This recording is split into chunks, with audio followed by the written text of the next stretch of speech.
اور آپ جانتے ہیں فاروق اعظم تلوار لے کر میرے نبی صلی اللہ علیہ وسلم کو شہید کرنے کی غرض سے نکلے تھے۔ وہ تو قرآن مجید کی چند آیتیں سنی، سورۃ طٰہٰ کی چند آیتیں سنی کہ دل کی دنیا ہی بدل گئی۔ جو آپ صلی اللہ علیہ وسلم کو شہید کرنے گیا تھا وہ میرے نبی کا غلام بن گیا۔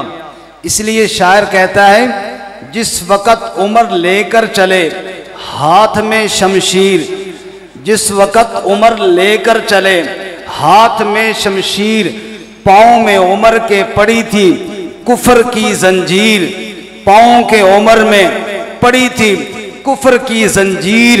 قرآن کے لفظوں میں ہے ایمان کی تاثیر، قرآن کے لفظوں میں ہے ایمان کی تاثیر۔ طٰہٰ کی آیتیں جو سنی ہو گئی تطہیر، طٰہٰ کی آیتیں جو سنی ہو گئی تطہیر۔